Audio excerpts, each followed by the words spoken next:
Hello friends, मैं अंबिका कुमारी और आप देख रहे हैं लेट्स लर्न विथ अंबिका। कैसे हैं आप सभी? उम्मीद है बहुत अच्छे होंगे। काफ़ी समय के बाद आज मैं यहाँ पे आप सभी के लिए क्लास लेके आई हूँ। तो जैसा कि मैंने आपको पहले बताया था कि एनवीएस का जो है पूरा सिलेबस के अकॉर्डिंग हम तैयारी यहाँ पे स्टार्ट करने वाले हैं, जिसमें हम यूट्यूब पर ही फ्री क्लासेस आपको उपलब्ध कराएंगे। ठीक है, तो यहाँ पे देखिए लेवल बहुत अच्छा रहेगा। कोशिश की जा रही है कि आपको टू द पॉइंट और बहुत ही अच्छे से डिटेल में जो है पूरा थ्योरी क्लास कंप्लीट करवाया जाए, क्योंकि यूट्यूब पे आपको थ्योरी क्लास मिलना काफ़ी मुश्किल है। हर जगह आपको क्वेश्चन आंसर ही कराए जाते हैं। तो मैंने सोचा आपको थ्योरी पहले करवाया जाए, इसके बाद हम इसके अकॉर्डिंग पूरा अच्छे से कॉन्सेप्ट वाइज पहले समझेंगे, उसके बाद हम इसका क्वेश्चंस भी लगाएंगे। तो धीरे धीरे जो है बहुत ही बेहतरीन तरीके से यहाँ पे तैयारी करने वाले हैं। और अच्छे अच्छे बैच कोर्स, पेड कोर्स में भी आपको ये सारे कंटेंट नहीं मिलेंगे जो मैं आपको करवाने जा रही हूँ। इतने दावा के साथ क्यों मैं बोल रही हूँ, तो वो ये है कि एक अपना अनुभव है, क्योंकि मैंने भी कई बैचेस लिए हैं तो मुझे पता है कि कितनी चीज़ें कराई जाती हैं। पर मैंने आपको हर जगह से इंक्लूड करके पूरी तरह से आपको अच्छी चीज़ें, कंटेंट को प्रॉपर तरीके से देने की कोशिश की है। तो चलिए ये आपको मैं यहाँ पे दिखा दे रही हूँ एक बार। ये हमारा जो है सिलेबस है, और आज हम देखने वाले हैं हिंदी साहित्य का उद्भव और विकास, जिसमें हम ग्रंथ को देखने वाले हैं। जो इतिहास ग्रंथ है, यहाँ से बहुत ज़्यादा जो है प्रश्न आपका पूछा जाता है, और आपको डिटेल से पता होना ज़रूरी है, और सभी तथ्य को हम एक जगह पे यहाँ पे देखने वाले हैं। तो चलिए हम क्विकली स्टार्ट करेंगे यहाँ पे। तो यहाँ पे आप देख सकते हैं हिंदी साहित्य का उद्भव और विकास। ये पूरा आपका ऐसा नहीं है कि एनवीएस की तैयारी के लिए ही आपका इंपॉर्टेंट है, इक्वली आपका बीपीएससी तैयारी 4 के लिए आपका इतना अच्छा जो है आपका लेवल हो जाएगा। हिंदी साहित्य को आप इतने बेहतर तरीके से समझ पाएंगे कि आपके लिए तैयारी 4 निकालना कोई बहुत बड़ी बात नहीं रह जाएगी। ठीक है, चाहे वो 9 to 10 हो, 11 to 12 हो, 6 to 8 हो। अकॉर्डिंगली देखा जाए तो 9 to 10 और 11 to 12 से ज़्यादा टफ आपका 6 to 8 में पूछा जाता है, जैसा कि मैंने महसूस किया है, जितना मैंने आकलन किया है क्वेश्चंस को। तो उस हिसाब से लगता है कि आप बहुत ही आसानी से बीपीएससी के तैयारी 4 को निकाल सकते हैं। अगर अभी तक आप नहीं निकाला, जो भी है, अभी रिजल्ट तो आया नहीं है, तो हो सकता है आपका तैयारी 3 में ही हो जाए, क्योंकि काफ़ी बहुत अच्छे तरीके से हमने हर एक चीज़ को पढ़ा था। हिंदी साहित्य का कोई भी क्वेश्चन जो है आपके क्लास से बाहर नहीं गए, और ये बहुत ही कॉमन क्वेश्चंस थे। ऐसा है कि सभी ये बात बोल रहे होंगे कि मेरे क्लास से बाहर नहीं गया, वो इसलिए है क्योंकि क्वेश्चंस इतने कॉमन थे कि वैसे क्वेश्चंस तो इंसान हर कोई करता है, तो इसीलिए आपको हर जगह देखने को मिला होगा। लेकिन हम जो अब स्टार्ट करने जा रहे हैं, ये काफ़ी ज़्यादा इंपॉर्टेंट रहेगा। ये आपको मैं एक बार दिखा देती हूँ। यहाँ पे हम ग्रंथ का शुरुआत कर रहे हैं कि हिंदी साहित्य का उद्भव और विकास जो है किस प्रकार से शुरू हुआ है। जो हमारी पद्धति रही है ग्रंथ को बनाने की, के पीछे जो पद्धति का इस्तेमाल किया गया है, वो उसके बारे में हम जानेंगे बहुत अच्छे से। इसके बाद जो काल विभाजन और भी जो प्रमुख इतिहासकार थे, उससे संबंधित सारे ही तथ्य आपको यहाँ पे दिए गए हैं बहुत ही डिटेल में। ठीक है, तो ये सभी चीज़ें, इतना तो आपको पता होना चाहिए, और यहाँ से जो है हम एक एक चीज़ को समझेंगे। ठीक है, आप देख रहे हैं यहाँ पे आज पूरा कंप्लीट तो नहीं हो पाएगा, लेकिन इतने सारे तथ्य आपको एक बार में देना भी, एक बार में सारी क्लासेस करेंगे तो बहुत लंबा क्लास हो जाएगा। तो हम कोशिश कर रहे हैं कि आप यहाँ पे देख ही सकते हैं। इस प्रकार से आपको पूरे नोट्स बनाने में बहुत ज़्यादा मेहनत लगी है। सारे बुक का हमने कंक्लूड किया है, एक एक चीज़। तो यहाँ पे आपको कोई भी एक बुक में इतने सारे कंटेंट आपको नहीं मिलेंगे जितने आपको इस नोट्स में देखने को मिल रहे हैं। तो ये पूरे नोट्स मैंने बहुत ही मेहनत से बनाए हैं, और बहुत इसके पीछे परेशानी हुई है। तो चलिए मैं आपको यहाँ पे बता देती हूँ कि आप इसका नोट्स कहाँ पे पा सकते हैं। इसके नोट्स के लिए आपको बहुत ही जल्द एक जो है टेलीग्राम या फिर व्हाट्सएप का ग्रुप आपको दिया जाएगा। ठीक है, मेरे टेलीग्राम ग्रुप से आप ज़रूर ज्वाइन कर लीजिएगा। डिस्क्रिप्शन बॉक्स में के लिंक में आपको मिल जाएगा मेरा टेलीग्राम लिंक। ठीक है, वहाँ पे आप जाइएगा, आपको एक नंबर दे दिया जाएगा। अभी तो उस प्रोसेस में हम पहुँचे भी नहीं हैं, अभी हम फ़िलहाल क्लास को स्टार्ट करेंगे। तो यहाँ पे जो है 299 रुपीज़ का आपका ये पूरा नोट्स रहने वाला है। हिंदी साहित्य का जितना भी चीज़ हम करेंगे, ठीक है, टोटल चीज़ आपको ओनली और ओनली 299 रुपीज़ में मिल जाएगा, अगर आप नोट्स की बात कर रहे हैं तो। ठीक है, क्लासेस आपको फ्री मिलेंगी, क्लासेस के लिए कोई दिक्कत होने वाली नहीं है। तो अगर आप इसका नोट्स लेना चाहते हैं, क्योंकि हमने बहुत ही व्यवस्थित तरीके से पूरे नोट्स को कंप्लीट किया है, और यहाँ पे एक एक चीज़ का ध्यान रखा गया है। एक एक बुक से, जो नगेंद्र की बुक है या फिर शुक्ल की बुक है, बच्चन जी की बुक है, तो बहुत सारी बुक का कंक्लूजन आपको यहाँ पे देखने को मिलेगा। और कोशिश की जा रही है सब तरह से, आप देख ही रहे हैं। क्लास आपको फ्री मिल रही है तो आप उसको आसानी से देख सकते हैं कि किस प्रकार की चीज़ें इसमें कराई गई हैं। आपको अच्छी लगे तो आप इसके नोट्स को ले सकते हैं। बहुत ही मिनिमम प्राइस पे 299 आपके 1 महीने का मिनिमम रिचार्ज होता है, जो आप हर महीने कराते हैं। मिनिमम रिचार्ज, सबसे कम रिचार्ज जो है वो है आपका 299। और मैंने कोशिश इसीलिए ये रखी है कि सबसे कम जो अमाउंट है वो आपको दिया जाए, ताकि हर एक आदमी जो है इसको लेने के लिए सक्षम हो। और पूरा हिंदी साहित्य अगर आपको 299 में मिल रहा है तो फिर इससे किफ़ायती, इससे बेहतर कुछ नहीं है। तो चलिए, ये तो आप बात की बात है, आपकी ज़रूरत की बात है। आप इसको ज़रूरत होगा तो आप मुझसे कांटेक्ट कीजिएगा, टेलीग्राम ग्रुप पे ज्वाइन हो सकते हैं उसके लिए। चलिए हम स्टार्ट करते हैं क्विकली, क्योंकि बहुत ज़्यादा समय हमें वेस्ट नहीं करना है। और देखिए, हिंदी साहित्य का उद्भव और विकास, यहाँ पे हम बात करें तो सबसे पहला जो आपका प्रश्न बनता है, यहाँ पे देखिए बहुत लिखने को तो बहुत सारी चीज़ें लिखी जा सकती हैं, फिर आप बुक पढ़ोगे, मेरे नोट्स लेने की ज़रूरत ही नहीं पड़ेगी आपको। तो यहाँ पे इजी वे में, बहुत ही कंसाइज वे में आपको समझाने के लिए बहुत ही कम शब्दों का प्रयोग किया गया है, जो कि आप बहुत ही बेहतर तरीके से समझ पाए, आपको बोझिल ना लगे, आपको आसानी से, आपको पता भी नहीं चलेगा कि आप कब इस इन चीज़ों से आप गो थ्रू हो जाएंगे, आपको याद हो जाएगा, पूरा साहित्य आपको समझ में आने लगेगा। ठीक है, तो इसके लिए जो भी एक एक लाइन में लिखी हो ना, वो सब आपके एग्ज़ाम के क्वेश्चंस हैं, आप ये समझिए, क्योंकि कोई भी फालतू बातें मैंने यहाँ पे लिखी नहीं है। अब देखिए, हिंदी साहित्य इतिहास लेखन का जो शुरुआत है वो आपका माना जाता है कहाँ से, तो 1839 ईस्वी से माना जाता है। ठीक है, 1839 से माना जाता है, या फिर कहीं कहीं आपको 19वीं सदी भी देखने को मिलेगा। तो याद रखिए, हिंदी साहित्य इतिहास लेखन का वास्तविक शुरुआत जो है वो 1839 ईस्वी से देखने को मिलता है। हिंदी साहित्य के इतिहास लेखन की जो पद्धतियाँ प्रचलित हुई हैं, पहले हम उन पद्धतियों को समझेंगे। देखिए, कई बार ये क्वेश्चंस बन जाते हैं कि किन्होंने विधेयवादी पद्धति का इस्तेमाल किया, किन्होंने काल क्रमानुवादी, किन्होंने वर्णानुक्रम पद्धति का इस्तेमाल किया। लेकिन आखिर ये पद्धति होता क्या है, इस पर भी हम थोड़ा डिस्कस करेंगे, ताकि आपको बेहतर तरीके से समझ में आए। अब देखिए, यहाँ पे वर्णानुक्रम पद्धति सबसे पहले आपको देखने को मिल रहा है। तो यहाँ पे अगर हम बात करें तो इस पद्धति को वर्णमाला पद्धति में भी समझा जा सकता है। वर्णानुक्रम से आपको समझ में आ गया, यानी कि कैसा होगा, A4 जितने भी आपके लेखक हैं या जितने भी कवि हैं उनको पहले लिख दिया गया, फिर B से जितने भी हैं उनको लिख दिया गया। तो इस प्रकार से, जिस प्रकार से आपका ग्रंथ लिखा गया है, उसको वर्णानुक्रम पद्धति के अंदर लाया जाता है। इसमें क्या होता है, तो लेखकों, कवियों का परिचयात्मक विवरण उनके नाम के वर्णानुक्रम अनुसार लिखा जाता है। अब इसमें किन्होंने इसकी रचना की है, इसका प्रयोग किया है इस पद्धति का, तो वो है गारसादा तासी और शिव सिंह सेंगर। आपका सीधा सीधा प्रश्न यहाँ से बन सकता है कि किन्होंने वर्णानुक्रम पद्धति का इस्तेमाल किया है, तो गारसादा तासी और शिव सिंह सेंगर आपको ध्यान रखना है, बहुत ही इंपॉर्टेंट है। आगे चलते हैं नेक्स्ट क्वेश्चन पे, नेक्स्ट टॉपिक पे। नेक्स्ट है आपका काल क्रमानुपद्धति। ठीक है, कालानुक्रमी पद्धति। अब इसमें क्या होता है, तो इस पद्धति में कवियों व लेखकों का विवरण ऐतिहासिक काल क्रमानुसार तिथि क्रम में होता है, इनके जन्म के आधार पे होता है। मान लीजिए कि काल क्रम हो गया, जैसे कि आदि काल का अगर हम बात करें, तो आदि काल में जितने भी कवि हैं उनके जन्म के आधार पे वो बड़े हैं तो पहले उनको लिखेंगे, उसके बाद। तो इस प्रकार से कालानुक्रमी पद्धति का इस्तेमाल किया जाता है, किसके आधार पे, तो रचनाकार के जन्म तिथि के आधार पे, और इसी को इतिहास ग्रंथ में क्रम निर्धारण किया जाता है। इसका इस्तेमाल किसने किया, ये इम्पॉर्टेंट है, तो जॉर्ज गिडियर्सन और मिस्र बंधु ने इस पद्धति का इस्तेमाल किया।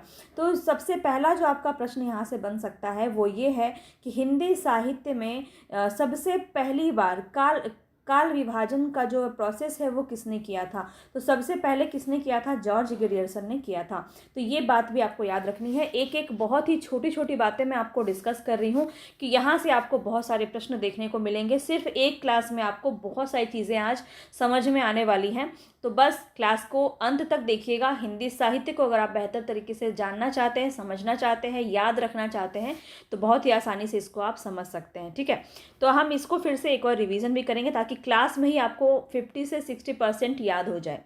इसके बाद आप इसका PDF भी ले सकते हैं और उससे आप याद कर सकते हैं।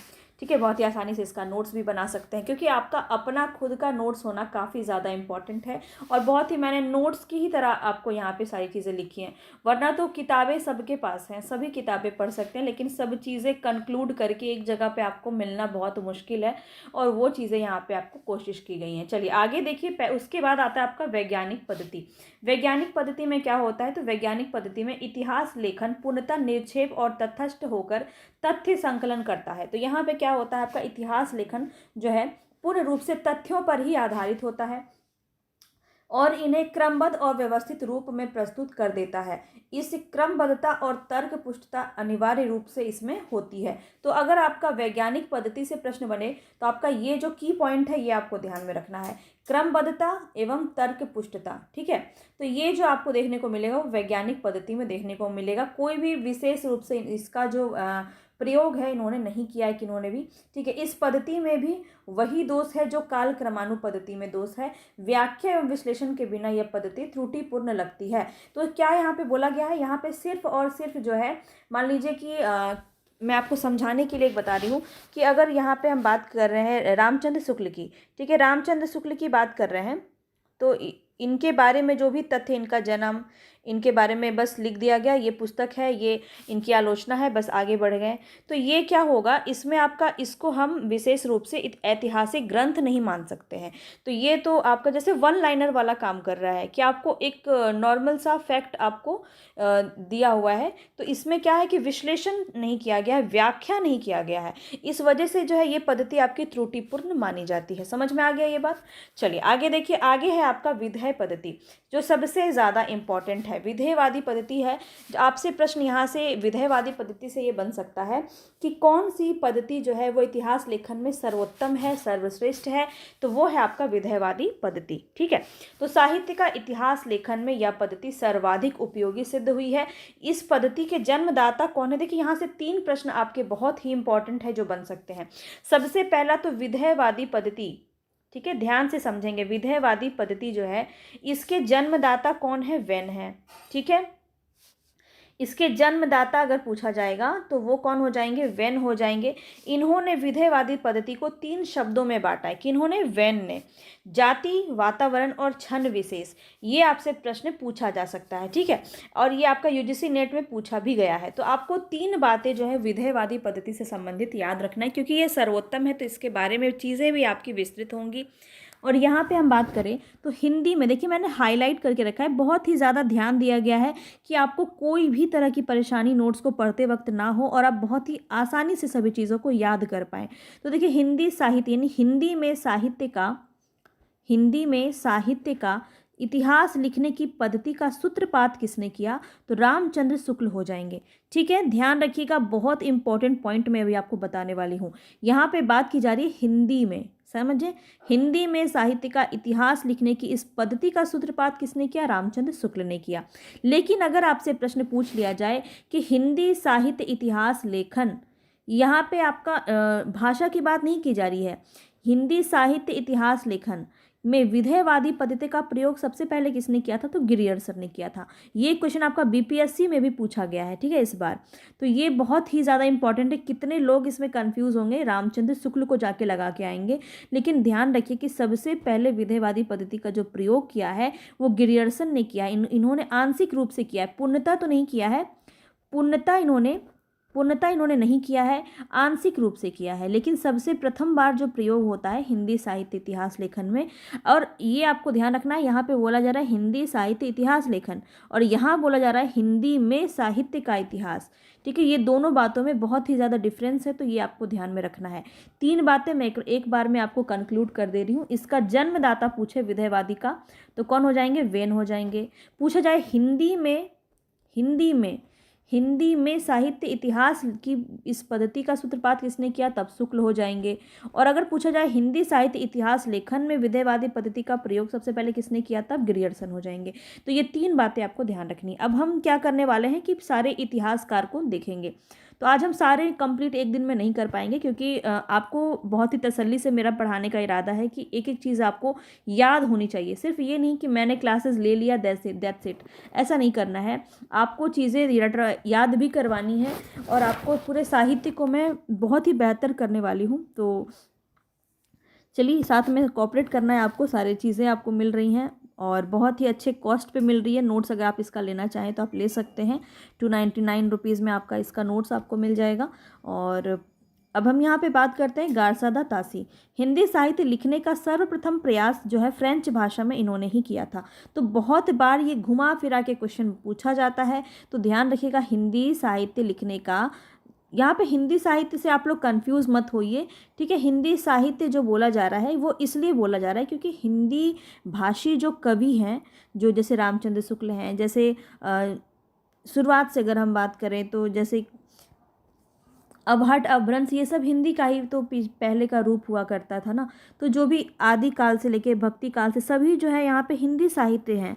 यहाँ पे समझ में आ रहा है आपको? तो इसीलिए हिंदी साहित्य कहा जा रहा है इसको। आप लोग ऐसा मत सोचना कि हिंदी इन्होंने लिखा है, इन्होंने फ्रेंच भाषा में लिखा है, क्योंकि ये जो है फ्रेंच रचनाकार थे, ठीक है। तो हिंदी साहित्य लिखने का सर्वप्रथम जो प्रयास है वो किसने किया है? गारसादा तासी ने किया है, फ्रेंच भाषा में किया। ये दो बातें आपको ध्यान रखनी है, ठीक है। अब इनकी रचना की बात की जाए तो इस्तवाल द ल लतियतुर एंदोई ए एंदोस्तानी, ये इनकी रचना का नाम है जो कि फ्रेंच में है, ठीक है। ये बात भी आपको ध्यान में रखना है। और इसके 2 संस्करण जो है वो प्रकाशित हुए। धीरे धीरे सभी बातों को हम इसके समझते हुए चलेंगे। अब देखिए, ये रचना में आपको ध्यान रखना है 2 बातें। और यहाँ पे अगर हम बात करें कौन सी बात है जो आपको ध्यान रखनी है, तो एक बार इसको हम क्लियर कर लेते हैं।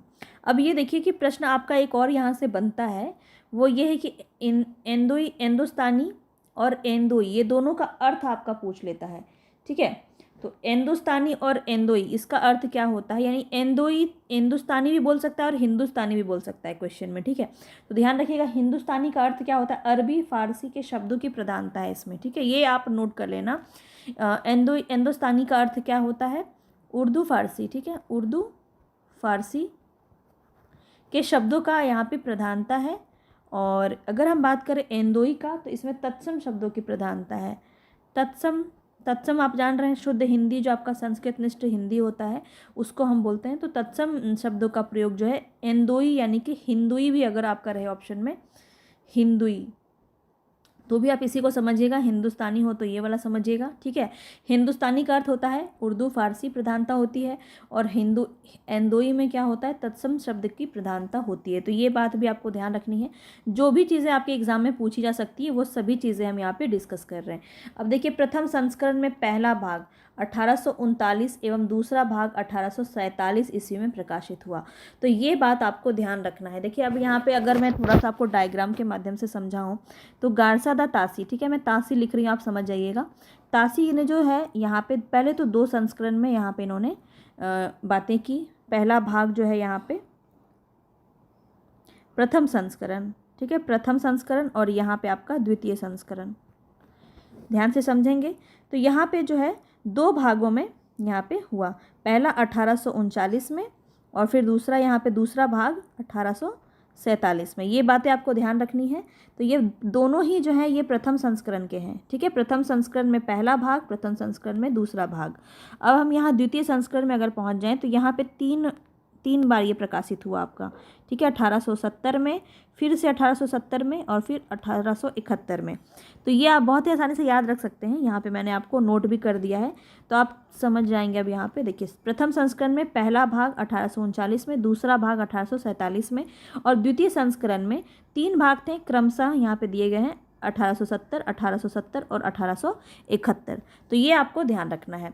तो प्रश्न आपसे ऐसे नहीं पूछेगा कि द्वितीय के तीसरे भाग के पहले भाग, ऐसा नहीं पूछेगा। तो बस इतना ध्यान रखिए कि प्रथम संस्करण में 2 भाग थे, यही दोनों से आपका ज़्यादातर प्रश्न बनता है। तो 1839, इसीलिए आपको बोला जा रहा है कि हिंदी साहित्य इतिहास लेखन का जो प्रारंभ है वो 1839 से माना जाता है, क्योंकि गारसादा तासी ने इसकी रचना की थी सबसे पहले। अब आपको याद रहेगा, रिलेट कर लेना, अच्छे से याद हो जाएगा। दूसरा भाग जो है वो 1847 है, ये भी आपको ध्यान रखना है। कलर अगर हम थोड़ा चेंज कर लें, द्वितीय संस्करण की बात की जा रही है 1870, 1871 पर प्रचलित है आपका 1871, आपको देखने को मिलेगा ऑप्शन में, आप लगा सकते हैं। अब देखिए, पूछा जाता है प्रकाशक संस्था कहाँ से ये जो है प्रकाशित हुई थी, तो ये आपको ध्यान रखना है। The oriental translation committee, Ireland में जो है ये प्रकाशित हुई थी। प्रकाशक संस्था आपको ध्यान में रखना है, जो इतिहास ग्रंथ है उसका, ठीक है। अब इसमें क्या है, कुल कवि कितने थे? तो कुल कवि जो थे 738 कुल कवि थे इसमें, ये आपको बहुत अच्छे से ध्यान में रखना है, ठीक है। और उर्दू कवि इसमें 666 थे, ज़्यादातर जो है उर्दू कवि की रचना इन्होंने की है। तो प्रश्न आपसे बहुत ही अच्छे से पूछा जाता है। अगर मैं बात करूँ यूपी टेट में भी आपका ये क्वेश्चन बना था, तो उर्दू कवि की संख्या जो है 666 है। और इन्होंने घुमा के प्रश्न किया था कि कौन से ऐसे कवि हैं जिन्होंने उर्दू कवियों को ज़्यादा जो है प्राथमिकता दी है, तो वहाँ पे गारसात तासी की बात की जाती है। अब देखिए हिंदी कवि कितने थे, 72 थे। अब एक क्वेश्चन आपका यहाँ से ऐसा भी बन जाता है कि हिंदी कवि में जो पहला कवि का वर्णन इन्होंने किया है वो कौन थे, अंगद, और अंतिम कवि कौन थे, हेमंत पंत। ठीक है, तो ये आपको थोड़ा सा डिटेल में है, लेकिन ये सभी बातें बहुत ही कॉमन है और आपको पता होनी चाहिए। ठीक है, और आगे बढ़ते हैं नेक्स्ट क्वेश्चन। नेक्स्ट बात जो यहाँ पे आपको बोला जा रहा है वो है, इन्होंने अपनी रचना हिंदी, उर्दू, संस्कृत, अपभ्रंश को स्थान दिया है इसमें अपनी रचनाओं में, और इन्होंने अपने साहित्य में हिंदी और उर्दू दोनों भाषाओं के रचनाकारों को स्थान दिया है। ठीक है, इतनी बातें आपको यहाँ पे ध्यान देनी है। अब इसकी पद्धति की मैंने आपको पहले भी जिक्र किया कि इसकी जो पद्धति है वो क्या है, वर्णानुक्रम पद्धति है, और ये अंग्रेजी वर्णमाला के आधार पे है। ठीक है, ये भी बात आपको ध्यान रखना है। जैसे कि अगर इन्होंने लिखा, जैसे शिव सिंह सेंगर लिखा तो शिव से एस इन्होंने लिया। ठीक है, समझ में आ गया आपको।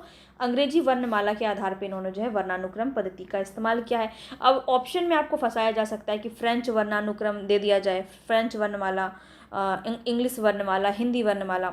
तो यहाँ पे आपको कंफ्यूज नहीं होना है, क्योंकि मैंने आपको बहुत ही अच्छे से बता दिया है कि अंग्रेजी वर्णमाला के आधार पे ही इसकी पद्धति का इन्होंने प्रयोग किया है, वर्णानुक्रम पद्धति। अब देखिए गारसात तासी की जो ग्रंथ है उसका उर्दू भाषा में अनुवाद किसने किया है, मोस्ट इंपॉर्टेंट फैक्ट है, दिल्ली के मौलवी करीमुद्दीन ने किया है।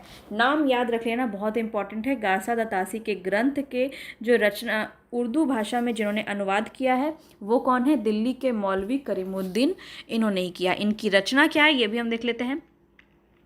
तो रचना का नाम जो है वो है तबकात ए ससुरुआ, यानी कि तजकीरा ई ससुराई इन ई हिंदी। तो ये जो है इसका रचना है। ठीक है, रचना का नाम है, ध्यान रखेंगे। कुल कवि इसमें कितने हैं, 1004 कवि हैं, और हिंदी कवि कितने हैं, तो 60, कहीं कहीं 62 भी मिलता है, पर सामान्य रूप से अगर पूछा जाए तो 60 कवि हैं, ये आपको ध्यान में रखना है। कहीं कहीं किसी किसी पुस्तक में आपके 62 भी देखने को मिले हैं, इसीलिए मैंने दोनों ही डाल दिए हैं। ठीक है, पर सर्वमान्य आपका 60 है, ये भी याद रखेंगे। उनकी रचनाओं का हिंदी में अनुवाद, अब देखिए उर्दू में तो किसने किया, करीमुद्दीन जी ने कहा, लेकिन हिंदी में अनुवाद किसने किया, लक्ष्मी सागर वारसेने ने। तो ये भी आपको ध्यान रखना, हिंदी में अनुवाद किसने किया, लक्ष्मी सागर वारसेने ने किया। और इनकी रचना का नाम क्या है, हिंदू इतिहास, साहित्य का इतिहास, 1952 ईस्वी में। ठीक है, इतनी बातें जो है गारसात तासी से संबंधित थे, जहाँ से प्रश्न आपके बन सकते हैं। तो ये सब हमने अच्छे से डिटेल में देख लिया। अब नेक्स्ट जो है वो कौन है, ठाकुर शिव सिंह सेंगर। ठीक है, ठाकुर शिव सिंह सेंगर, इनकी रचना है शिव सिंह सरोज, 1883 ईस्वी में। ठीक है, इसकी पद्धति की बात की जाए तो वर्णानुक्रम है। बहुत ज़्यादा फेमस ये नहीं हुए, लेकिन इनके बारे में जो इम्पोर्टेंट है, जहाँ से प्रश्न आपका बनता है, वो है हिंदी में लिखा हिंदी साहित्य का पहला इतिहास कौन सा था, तो वो शिव सिंह सेंगर हो जाएगा। तो ये एक प्रश्न है जो आपके एग्जाम में ज़्यादा पूछा जाता है। और एक आपको याद रखना है, प्रकाशन संस्था किस प्रकाशन से हुआ था, नवल किशोर प्रेस, लखनऊ से जो है ये प्रकाशन हुआ था शिव सिंह सरोज का। ठीक है, 1883 ईस्वी, ये डेट आपको याद रखना है। आपसे यहाँ पे सुमेलित करके प्रश्न पूछा जाता है, क्रम में प्रश्न पूछा जाता है, तो आपको ये बहुत अच्छे से याद रखना, 1883। ठीक है, कुल कवि कितने थे इसमें, तो 1003 कवि थे। अगर लगभग में बात किया जाए तो 1000 कवियों का वर्णन इन्होंने किया था। तो मैंने इस तरह से क्यों लिखा है, क्योंकि प्रश्न आपके बनते हैं इस तरह से, लगभग 1000 कवि इस तरह से ऑप्शन में रहता है, तो आपको किसी भी प्रकार की कोई कन्फ्यूज़न ना हो, इसीलिए मैं आपको एक एक चीज़ें मैंने यहाँ पे आपको इंक्लूड की है। ठीक है, इन्होंने प्रसिद्ध रचनाकार के साथ साथ सबसे छोटे रचनाकार को भी इन्होंने लिखा है, इसीलिए इनको जो है प्रमुख स्थान नहीं दिया गया। अगर आपसे ये प्रश्न आपके दिमाग में बनता होगा कि इन्होंने भी रचना की, तो क्यों इनकी चीज़ें जो है ज़्यादा फेमस नहीं हुई, वो इसीलिए क्योंकि इन्होंने जो है 1000 कवियों का वर्णन किया, और सभी जो है प्रमुख रचनाकार, छोटे बड़े सभी रचनाकारों का वर्णन इन्होंने किया है। तो इसीलिए जो है इनको ज़्यादा प्राथमिकता नहीं दिया गया, ज़्यादा प्रचलित नहीं हुए। लेकिन इनसे एक प्रश्न आपका यहाँ से बन सकता है कि हिंदी में लिखा हिंदी साहित्य का पहला इतिहास किन्होंने लिखा, तो वो थे शिव सिंह सेंगर। और यहाँ से आपको 2-3 चीज़ें ध्यान में रखनी है। पहला तो आपको इसका डेट याद रखना है, इसकी रचना याद रखनी है, और ये आपको याद रखना है कि ये हिंदी में लिखा गया हिंदी साहित्य का पहला इतिहास है, और आइए 1000 कवियों का वर्णन इसमें किया गया। ये सभी बातें आपको याद रखनी। वर्णानुक्रम पद्धति था, ये भी बात आपको ध्यान में रखनी है। ये सभी जो पॉइंट है यहाँ से प्रश्न आपके बनते हैं और क्रम में भी पूछे जाते हैं। तो याद रखिएगा कि गारसा तथा तासी के बाद जो है शिव सिंह सेंगर आते हैं। ठीक है, चलिए आगे बढ़ते हैं। जो ये आपका बहुत ही इंपॉर्टेंट है, जॉर्ज ग्रियर्सन। ठीक है, जॉर्ज ग्रियर्सन की रचना की अगर हम बात करें, the modern vernacular literature of Hindustan, तो यहाँ पे जो है ये इसकी पूरी रचना है 1888 ईस्वी में। तो ये डेट भी जो है आपको याद रखना है। यहाँ पे कलर थोड़ा चेंज कर ले रहे हैं। तो यहाँ पे जो है 1888 ईस्वी जो है यहाँ पे जॉर्ज ग्रियर्सन की रचना का है, the modern vernacular literature of Hindustan. और इसकी पद्धति की बात की जाए तो कालानुक्रमी पद्धति थी इसमें। ठीक है, ये हमने स्टार्टिंग में जब हम पद्धति देख रहे थे तभी भी हमने इसके बारे में बात की थी। कालानुक्रमी पद्धति है, आंशिक रूप से विधेयवादी की शुरुआत भी इन्होंने की। मैंने यहाँ पे ये भी आपको मेंशन किया है ताकि जब आप इसको पढ़ें, जब आप पूरा पीडीएफ को रिवाइज करें तो आपको ये सभी बातें रट जाए बिल्कुल आसानी से। तो इसलिए आपको ये सभी चीज़ें मैंने हाईलाइट भी की हैं ताकि आप आसानी से इसको याद रख सकें। तो यहाँ पे आप देखिए कालानुक्रमी पद्धति है, ये आपको ध्यान में रखना है, और आंशिक रूप से इसमें विधेयवादी पद्धति की शुरुआत भी की गई है। अब जो है इनकी रचना में कुल 12 अध्याय हैं। ठीक है, जिसमें से 12वां अध्याय जो है वो अमान्य है, तो 11 का वर्णन ही मिलता है।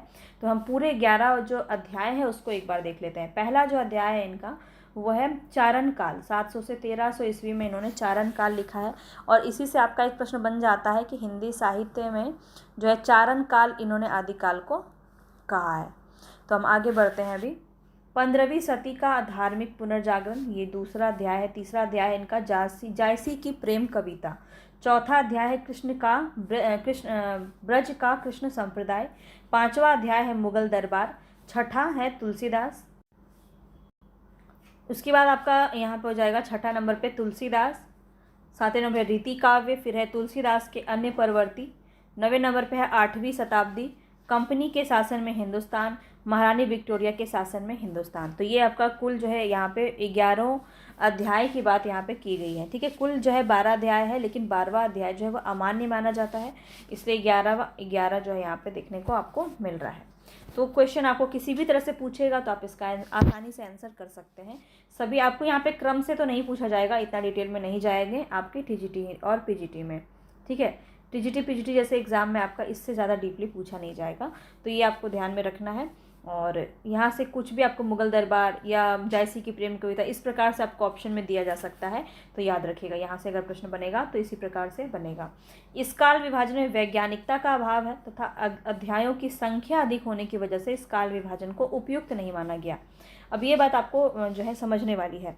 तो यहाँ पे क्या है, कालानुक्रमी पद्धति है, मैंने आपको स्टार्टिंग में बताया, इसीलिए सबसे पहले मैंने आपको पद्धति के बारे में समझाया कि वहाँ पे कालानुक्रमी पद्धति बोला जाए या वैज्ञानिक पद्धति, दोनों में ही क्या था कि वैज्ञानिकता का अभाव था। तथ्यों की जानकारी सिर्फ दी गई थी, जहाँ पे आपको ज़्यादा से ज़्यादा व्याख्या नहीं किया गया था, विश्लेषण नहीं किया गया था, किसी कवि के ऊपर बात नहीं किया गया था कि वह किस प्रकार की भाषा का वर्णन करते हैं, किस प्रकार की उनकी शैली है, भाषा क्या है, रचना क्या है, किस प्रकार की रचना में किस प्रकार की बातें की गई हैं, आलोचनात्मक जो है संश्लेषण विश्लेषण कुछ भी उसमें करने को नहीं था। इसीलिए जो है, और अध्याय की संख्या भी ज़्यादा थी। अब 12-12 अध्याय होगा तो उसको काल विभाजन के लिए उपयुक्त नहीं माना गया, इसीलिए यहाँ पे जो है इनएप्रोप्रिएट मान के इसको खंडन किया गया था। चलिए आगे देखिए, तो इसके बारे में और क्या बातें इंपॉर्टेंट है। इस ग्रंथ को आधुनिक देसी भाषाओं का हिंदुस्तानी साहित्य भी कहते हैं। किसको? The vernacular literature of Hindustan को जो है आधुनिक देसी भाषाओं का हिंदुस्तानी साहित्य भी कहते हैं। अंग्रेजी के वर्णमाला के क्रमानुसार इसमें साहित्य की रचना की गई है, ये बात भी आपको ध्यान में रखना है। और हिंदी साहित्य के भक्ति काल को स्वर्ण काल किन्होंने कहा है? ग्रियर्सन ने कहा है। तो ये बहुत ही ज़्यादा इम्पॉर्टेंट है। जो इनका एक उपलब्धि माना जाता है ग्रियर्सन का, वो ये है कि इन्होंने हिंदी साहित्य में भक्ति काल को स्वर्ण काल कहा है। तो ये बात आपको ध्यान रखना है, स्वर्ण काल किन्होंने कहा है, तो वो हो जाएंगे आपके ग्रियर्सन। ठीक है, जॉर्ज अब्राहम ग्रियर्सन इनका पूरा नाम है, ये भी बात आपको ध्यान में रखना है। और आदि काल को इन्होंने क्या कहा है? चारण काल। अभी अभी हमने देखा जो अध्याय में पहला अध्याय इनका चारण काल ही था, यहाँ पे थोड़ा सा मिस्टेक हो गया, चरण काल हो गया है, लेकिन यहाँ पे होगा आपका चारण काल। ठीक है, इसको सही कर दिया जाएगा। चारण काल यहाँ पे इन्होंने कहा है। अब अगर हम बात करें इनकी रचनाओं का हिंदी अनुवाद किन्होंने किया, तो वो हो जाएंगे किशोरी लाल। याद रखिए, दोनों में कंफ्यूज आपको नहीं होना है। हमने बात की थी अभी गारसा दत्तासी की, तो उसकी जो है हिंदी में अनुवाद किन्होंने किया था, लक्ष्मी सागर वार्ष्णेय ने। और यहाँ पे बात की जा रही है गिरियर्सन के रचना की, और इसमें हिंदी अनुवाद इन्होंने किया है किशोरी लाल गुप्त ने। ठीक, किशोरी लाल गोस्वामी नहीं लगाएंगे, किशोरी लाल गुप्त यहाँ पे आपका सही है। रचना नाम क्या है इनका, तो हिंदी साहित्य का प्रथम इतिहास, या वास्तविक इतिहास भी कहीं कहीं देखने को मिलता है। तो हिंदी साहित्य का प्रथम इतिहास 1857 में इन्होंने इसकी रचना की। गिरियर्सन ने तुलसीदास पर 12 निबंध लिखे, ये प्रश्न भी आपका पूछा जाता है। और प्राच्य विद्या विशारद सभा वियना में इसका वाचन भी किया। किसका? तुलसीदास के जो निबंध इन्होंने लिखी हैं। तो ये भी आपका बहुत ही इंपॉर्टेंट है, इसको भी ध्यान में रखेंगे। जॉर्ज गिरियर्सन ने 1888 से लेकर 1903 तक भारतीय भाषाओं का लैंग्विस्टिक सर्वे ऑफ इंडिया नाम से भारतीय भाषाओं का सर्वेक्षण किया है। बहुत ही ज़्यादा इंपॉर्टेंट प्रश्न है, इधर हाल ही में ये प्रश्न आपका किसी एग्जाम में पूछा गया है। लैंग्विस्टिक सर्वे ऑफ इंडिया किसका है, तो गिरियर्सन का है। भारतीय भाषाओं का इन्होंने सर्वेक्षण किया है इसमें, और 1888 से लेकर के 1903 तक। ये बात आपका बहुत इंपॉर्टेंट है, इसमें ध्यान रखेंगे। अब जो हमारा नेक्स्ट है वो है मिस्र बंधु। ठीक है, मिस्र बंधु के बारे में अगर हम बात करें तो ये इटौजा यूपी से थे, और इनकी रचना कौन सी है, तो मिस्र बंधु विनोद। बहुत इंपॉर्टेंट है, 4 भागों में विभाजित है। सबसे पहला प्रश्न तो आपका यहाँ से ही पूछ लिया जाएगा, मिस्र बंधु विनोद कितने भागों में विभाजित है, तो 4 भागों में विभाजित है, ये आपको ध्यान रखना है। पहला जो 3 भाग है, याद रखिए, प्रथम 3 भाग यानी कि 1, 2 और 3, ये तीनों भाग आपका 1913 में प्रकाशित हुआ। ठीक है, और चौथा भाग आपका 1934 में प्रकाशित हुआ। ये सभी बातें आपको ध्यान रखनी है। ठीक है, तो 1913 में प्रथम 3 भाग जो है वो 1913 में प्रकाशित हुआ, चौथा भाग 1934 में प्रकाशित हुआ। पद्धति क्या थी, तो कालानुक्रमी पद्धति थी। कालानुक्रमी पद्धति थी इसकी, भाषा हिंदी। प्रकाशन संस्था की बात की जाए तो नागरी प्रचारणी सभा काशी में जो है, ये इंपॉर्टेंट हो जाता है, यहाँ से प्रश्न आपका बन सकता है। तो प्रकाशन संस्था क्या थी, नागरी प्रचारणी सभा काशी, यहीं से ये प्रकाशित हुई थी मिस्र बंधु विनोद। मिस्र बंधु विनोद में कुल कितने कवियों का वर्णन है, ये प्रश्न आपका काफ़ी बार पूछा गया है। एग्जैक्ट अगर देखा जाए तो ये आपके जो ग्रंथ में मिलता है वो है 4591, 4591, लगभग 5000। ये भी आपके ऑप्शन में रहता है, लगभग 5000। तो याद रखना, लगभग 5000 जो है वो किसने लिखा है, मिस्र बंधुओं ने लिखा है। ठीक है, 5000 कवियों का वर्णन इन्होंने किया है। मिस्र बंधु जो है वो 3 भाई थे, हालांकि थे तो 4 भाई ये। ठीक है, लेकिन मिस्र बंधु विनोद की रचना 3 भाइयों ने मिलकर की थी। चौथे जो भाई थे वो, उनको साहित्य में ज़्यादा रुचि नहीं थी, तो हम 3 भाइयों के बारे में ही पढ़ते हैं, उनके बारे में ही आपके प्रश्न बनते हैं। पर जानकारी के लिए मैंने आपको बता दिया कि 4 भाई थे ये टोटल, लेकिन 3 भाई ही जो है साहित्य रचना करते थे, और इन्होंने मिस्र बंधु विनोद की रचना की। वो 3 भाई कौन कौन है, तो गणेश बिहारी मिश्र, श्याम बिहारी मिश्र और सुखदेव बिहारी मिश्र। चौथे कौन थे, चौथे थे आपके वासुदेव। ठीक है, वासुदेव बिहारी मिश्र। तो ये जो है, ये साहित्य में संलग्न नहीं रहते थे, इनको ज़्यादा रुचि नहीं थी, इसलिए इनका नाम जो है नहीं आता है। नेक्स्ट है आपका मिस्र बंधु का काल विभाजन। उनकी पुस्तक मिस्र बंधु विनोद 1913 ईस्वी में काल विभाजन जो इन्होंने प्रस्तुत किया था, वो हम एक बार देख लेते हैं कि मिस्र बंधु विनोद के अकॉर्डिंग जो है काल विभाजन किस प्रकार से किया गया है, क्योंकि यहाँ से आपका जो है एक प्रश्न बन जाएगा। इसको हम देख लेते हैं ध्यान से। तो देखिए, यहाँ पे आरंभिक काल को इन्होंने 2 भागों में कन्वर्ट किया है। यहाँ पे देखिए कितने भागों में बांटा गया है, तो याद रखिए यहाँ पे आपका जो है टोटल 5 भागों में इसको बांटा गया है। आरंभिक काल, माध्यमिक काल, अलंकृत काल, परिवर्तन काल और वर्तमान काल। समझ में आया? अब हम इसको थोड़ा सा डिटेल में देख लेते हैं। आरंभिक काल की बात की जाए तो सबसे पहले इसको 2 भागों में बांटा गया, पूर्वारंभिक काल और उत्तरारंभिक काल। ठीक है, 700 से 1346 विक्रमी संवत, ये विक्रमी संवत में है, ये भी बात आपको याद रखना है। 700 से लेकर के 1444, अगर आप इसको याद रखना चाहें आरंभिक काल को इन्होंने कैसे याद किया है, कैसे रखा है, तो 700 से लेकर 1444 तक रखा है। 2 भागों में विभाजित किया गया है, पूर्वारंभिक काल और उत्तरारंभिक। ठीक है, तो ये डेट भी आप यहाँ पे याद रख सकते हैं। 700 से 1346 जो है विक्रमी संवत, वो पूर्वारंभिक काल है, और उत्तरारंभिक काल जो है वो 1344 से 1444 तक है।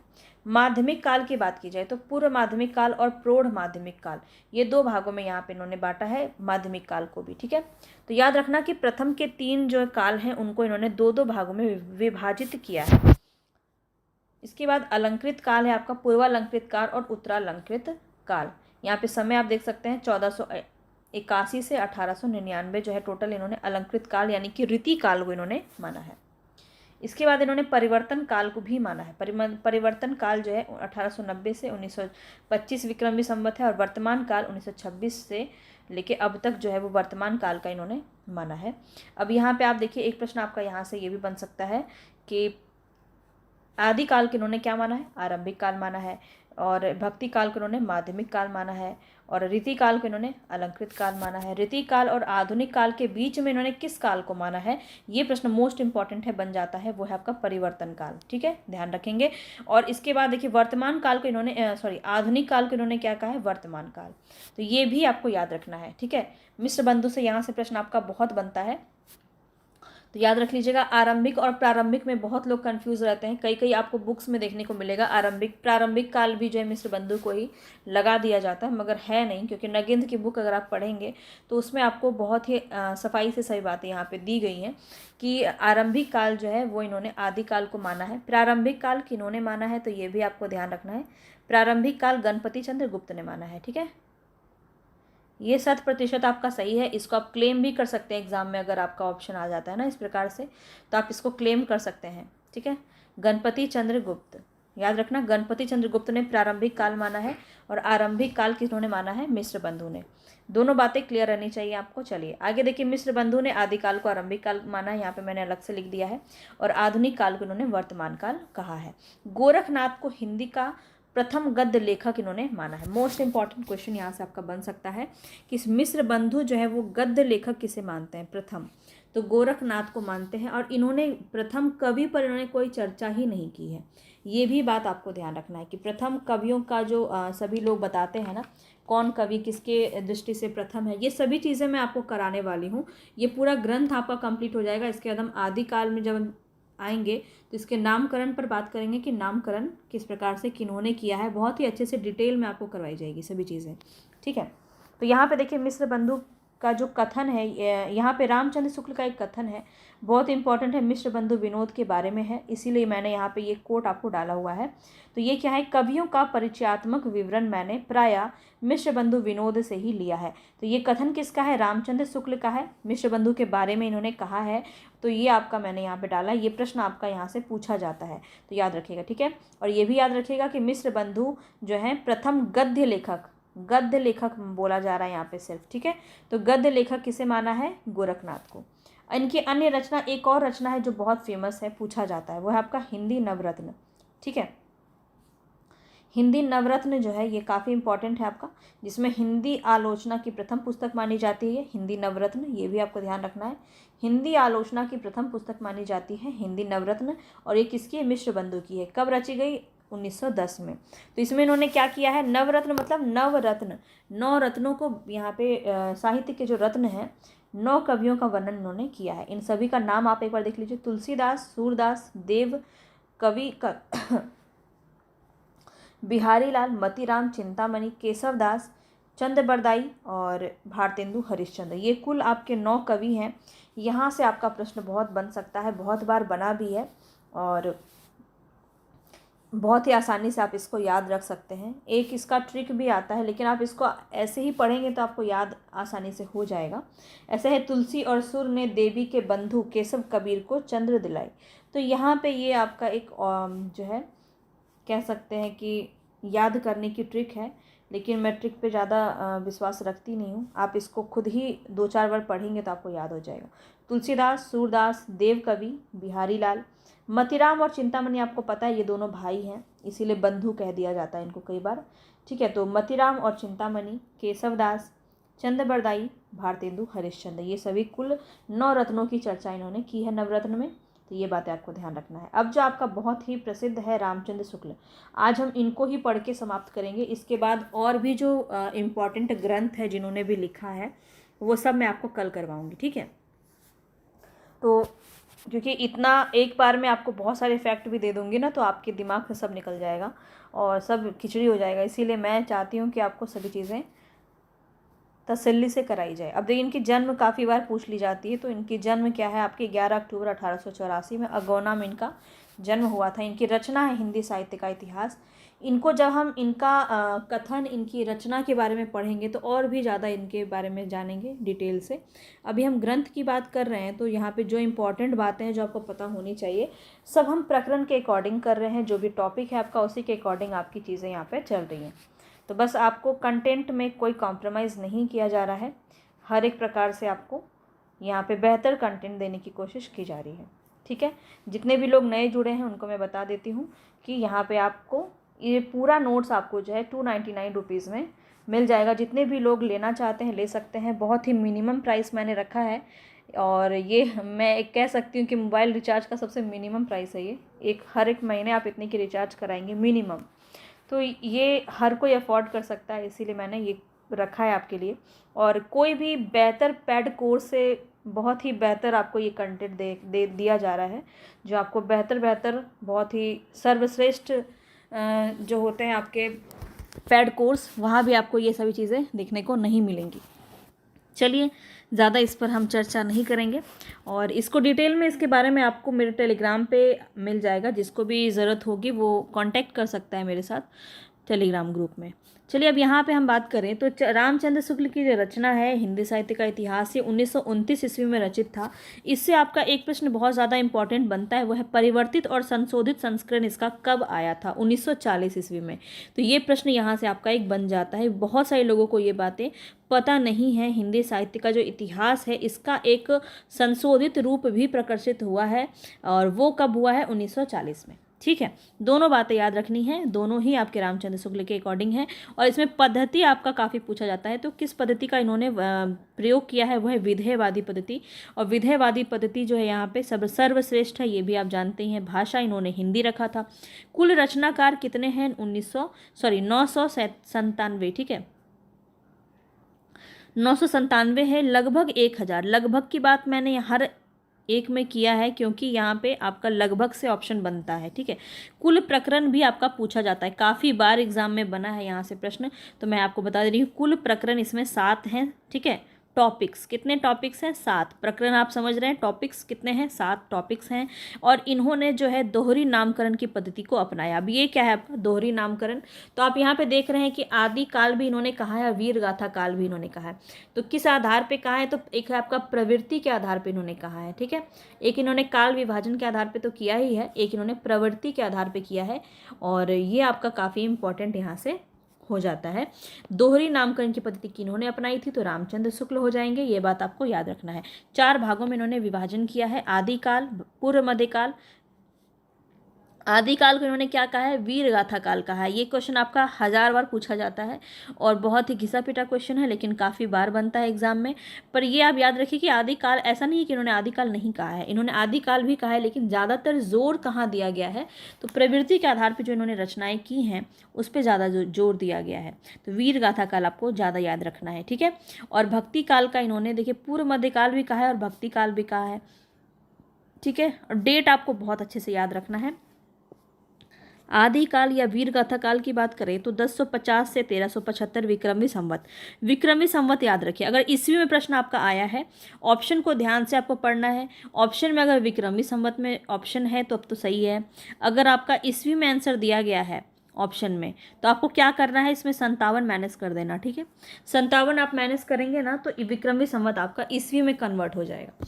ठीक है, बहुत ही आसानी से आप याद रख सकते हैं। विक्रमी संवत जो है ये काफ़ी फेमस है, आसानी से याद रखा जा सकता है, तो इसी को याद रखिए आप। पूर्व मध्यकाल जो है वो भक्ति काल को कहा गया है, और इन्होंने 1375 से 1700 विक्रमी संवत इसको माना है। उत्तर मध्यकाल को इन्होंने रीतिकाल कहा है। तो प्रश्न आपका ये बनता है कि रीतिकाल किन्होंने कहा है? तो शुक्ल हो जाएंगे, ध्यान रखना। ठीक है, 1700 से 1900 विक्रमी संवत दोनों ही इन्होंने कहा है, उत्तर मध्यकाल भी इन्होंने ही कहा है। चौथा क्या है आपका? आधुनिक काल। यहाँ से प्रश्न आपका बनता है। आधुनिक काल तो इन्होंने कहा ही है, पर ज़्यादा जोर इन्होंने क्या दिया है? गद्य काल। ठीक है, तो गद्य काल अगर पूछा जाए कि आधुनिक काल को गद्य काल किसने कहा है, तो रामचंद्र शुक्ल हो जाएंगे। 1980 से 1984 विक्रमी संवत इन्होंने माना है। तो ये डेट भी आपको याद रखना है, क्योंकि यहाँ से प्रश्न आपका बन जाता है। अब देखिए, प्रथम यह ग्रंथ सर्वप्रथम 1927 में हिंदी साहित्य का विकास नाम से लिखा गया। तो ये प्रश्न आपका काफ़ी बार पूछा गया है, तो याद रखिए सबसे पहले जो है 1927 में, 29 से पहले ही, देखिए 2 साल पहले ही हिंदी साहित्य का विकास नाम से इसको लिखा गया था। तो ये बात आपको याद रखना है। हिंदी शब्द सागर की भूमिका के रूप में लिखा गया था। तो ये प्रश्न भी आपका बनता है। एक एक लाइन जो मैंने लिखा है ना, सभी आपके क्वेश्चंस है जो आपके शुक्ल से बनेंगे, ठीक है। तो हिंदी शब्द सागर की भूमिका बहुत ही कंक्लूड वे में, बहुत ही कम शब्दों में मैंने ज़्यादा से ज़्यादा चीज़ों को यहाँ पे डालने की कोशिश की है, ताकि आपका रिवीजन बहुत ही अच्छे से हो सके, समझ सकें आप अच्छे से, आसानी से। वरना तो आप बुक ही पढ़ लेंगे, सबके पास बुक होगी और सभी बुक पढ़ के जा सकते हैं, लेकिन चीज़ें इतनी आसान नहीं होती है बुक में। और यहाँ पे नोट्स में आपको सभी चीज़ें एक साथ इकट्ठे रूप में मिल रही है, तो ये बहुत बड़ी बात है, ठीक है। अब देखिए यहाँ पे एक प्रश्न आपका बनता है, शुक्ल जी ने चंद्रवरदाई को हिंदी का प्रथम महाकवि माना है। हिंदी का प्रथम महाकवि किसे माना गया है? चंद्रवरदाई को। ये बात आपको ध्यान रखना है। अभी ये जितनी चीज़ें मैं आपको पढ़ा रही हूँ सबको मैं क्वेश्चन के माध्यम से आपको फिर से रिवाइज करवाऊंगी, ठीक है। पूरा का पूरा आपका ग्रंथ कंप्लीट हो जाएगा, याद हो जाएगा आपको साहित्य। मैं पूरा याद करवाने के लिए यहाँ पे आपको क्लासेस ले रही हूँ, ठीक है। सिर्फ टिक मार्क नहीं है कि टिक कर दिया हमने, ये क्लास कर दिया, ये क्लास कर दिया। आपको सभी चीज़ें याद करवाई जाएंगी बाकायदा, बस आपको क्लास से जुड़े रहना है। स्टार्टिंग से लेकर अंत तक मैंने आपको एक बार भी बोला ही नहीं। चलिए आप खुद ही कर देते हैं। क्लास को लाइक कीजिएगा पसंद आ रहा है तो, ठीक है। जो भी कंटेंट मैं आपको दे रही हूँ अगर आपको पसंद आ रहा है तो लाइक कीजिए, शेयर कीजिए, ज़्यादा से ज़्यादा लोगों तक पहुँचाइए और सब्सक्राइब कर लीजिए, क्योंकि सब्सक्राइब किए बिना आपको मेरे क्लासेस मिलेंगे नहीं। और सब्सक्राइब करके बेल आइकन ज़रूर दबा लीजिएगा, तभी नोटिफिकेशन आप तक पहुँच पाएंगी। और देखिए समय है आपके पास, और एक सही समय पे अगर आप सही तैयारी करते हैं तो निश्चित रूप से आप सफल होंगे। ये बात तो आप सभी जानते हैं, इसीलिए आपको समय मिल रहा है और ये समय को आप यूटिलाइज़ कीजिए। क्योंकि आप अंतिम के 10 दिनों में अगर आप चाहेंगे कि सभी साहित्य आपको अच्छे से याद हो जाए तो ऐसा हो नहीं सकता है, क्योंकि ये बहुत बड़ी चीज़ है। इसीलिए आपको समय से तैयारी करनी पड़ेगी। अब यहाँ पे देखिए पृथ्वीराज रासो जो है हिंदी महाकाव्य है, ये आपको याद रखना है। हिंदी का प्रथम महाकाव्य इन्होंने पृथ्वीराज रासो को माना है, और इसी के रचनाकार कौन है? चंद्रवरदाई, जिसको इन्होंने महाकवि माना है प्रथम। ये दोनों बातें आपको याद रखनी है। अब देखिए यहाँ पे शुक्ल ने तुलसीदास को लोक और मंगल की साधनावस्था का कवि माना है। ये प्रश्न आपका काफ़ी बार बनता है, तो किन्होंने माना है? शुक्ल ने माना है, ये भी बात आपको याद रखना है। अब देखिए शुक्ल ने सूरदास को क्या कहा है? तो जीवनोत्सव का कवि कहा है, ये बात भी आपको ध्यान रखना है। नेक्स्ट देखिए, शुक्ल के अनुसार प्रथम कवि कौन है? तो मुंज और भोज। ये मैं आपको एक अलग से करवा दूंगी कि कौन से कवि प्रथम किन्होंने माना है और कौन सी जो है नामकरण किसने क्या किया है, ये सभी मैं आपको एक अलग से करवाऊंगी। तो बस तसल्ली से बने रहना, लास्ट तक बने रहना। आपको बहुत सारी चीज़ें करवाई जा रही हैं, और जितना आज करवाया है ना, इसको आप रोज़ रिवीजन कीजिए। बस क्लासेस में जितने इंस्ट्रक्शन आपको दिए जाते हैं ना, इतना अगर आप फॉलो कर लेंगे ना, तो बहुत ही आसानी से आप एग्ज़ाम को क्रैक कर सकते हैं। बस आपको डायरेक्शंस दिया जा रहा है, जो उस डायरेक्शन को फॉलो कीजिए। चलिए अब यहाँ पे देखिए मुंज और भोज। अगर केवल मुंज दिया जाए, ये आपको याद रखना है, मुंज, सिर्फ मुंज अगर बोला जाए तो कौन हो जाएंगे? चंद्रधर शर्मा गुलेरी। ये चीज़ें मैंने यहाँ पे नोट की ताकि आपको कन्फ्यूज़न ना हो। अगर आपको दोनों दिया जा रहा है, मुंज और भोज, ये दोनों दिया जा रहा है, तभी यहाँ पे शुक्ल होंगे। आचार्य रामचंद्र शुक्ल के अनुसार मुंज और भोज आते हैं। केवल मुंज होगा तब चंद्रधर शर्मा गुलेरी आते हैं, ठीक है। अब देखिए हिंदी के प्रारंभिक रूप को प्राकृताभाष हिंदी किन्होंने कहा है? रामचंद्र शुक्ल ने। तो शुक्ल से बहुत सारे प्रश्न बनते हैं आपके। अभी कथन भी आपको जब करवाऊंगी ना, तो जितने भी इंपॉर्टेंट कथन हैं शुक्ल के, वो सब आपको करवाने वाली हूँ। उसमें आपको इनके और भी जो रचनाएं हैं, जो भी इन्होंने संपादित ग्रंथ लिखे हैं, वो सभी चीज़ें भी आपको करवाए जाएंगे जब इनकी रचनाओं पर हम बात करेंगे, ठीक है। अब देखिए शुक्ल ने भक्ति काल को 2 धाराओं में विभाजित किया है। ये बात बहुत इंपॉर्टेंट है, पूछा जाता है, ठीक है। भक्ति काल को कितनी धाराओं में इन्होंने विभाजित किया है? तो याद रखिए 2 धाराओं में विभाजित किया है। कौन थे? तो निर्गुण धारा और सगुण धारा। अब इसके अंदर जो इन्होंने नामकरण किया है वो है निर्गुण ज्ञानाश्रयी शाखा, निर्गुण प्रेमाश्रयी शाखा, ठीक है। इसके बाद सगुण धारा में रामाश्रयी काव्य धारा और कृष्णाश्रयी काव्य धारा। ये नाम आपको दिया जाए ना, तो सीधा सीधा शुक्ल को लगा दीजिएगा। अगर यही ज्ञानाश्रयी की जगह संत काव्य लिखा हो और प्रेमाश्रयी की जगह सूफी काव्य लिखा हो, यहाँ पे सगुण धारा में रामाश्रयी काव्य शाखा की जगह राम काव्य लिखा हो, राम काव्य, ठीक है, और कृष्णाश्रयी काव्य धारा की जगह कृष्ण काव्य लिखा हो, ये भी आपने देखा होगा कहीं ना कहीं। तो ये अगर लिखा हुआ है तो ये किन्होंने कहा है? तो याद रखना कि संत काव्य, सूफी काव्य, राम काव्य, कृष्ण काव्य, ये सिंपल भाषा में किन्होंने कहा है? राम कुमार वर्मा ने। ये भी प्रश्न आपका बनता है, ठीक है। ये जब हम राम कुमार वर्मा के बारे में पढ़ेंगे तब मैं ये बातें आपको वहाँ भी बताऊँगी, यहाँ भी बता रही हूँ ताकि आप रिलेट करके याद रख पाएँ, ठीक है। तो राम कुमार वर्मा जो है, इनको याद रख लेना, इन्होंने जो है ये नामकरण किया है। और अगर यहाँ पे बात की जाए निर्गुण ज्ञानाश्रयी, प्रेमाश्रयी, ग्रामाश्रयी, कृष्णाश्रयी, तो ये किन्होंने कहा है? रामचंद्र शुक्ल ने। तो ये दो बातें आपको याद हो गई होंगी, अच्छे से समझ में आ गया होगा। अब अगर हम और नेक्स्ट कुछ बात करें इनके बारे में, तो शुक्ल ने एर्नाल्ड की रचना है the light of Asia, the light of Asia का इन्होंने अनुवाद किया है ब्रज भाषा में बुद्ध चरित नाम से। ये बहुत ही ज़्यादा इंपॉर्टेंट है, वेरी वेरी इंपॉर्टेंट पॉइंट याद रखेंगे।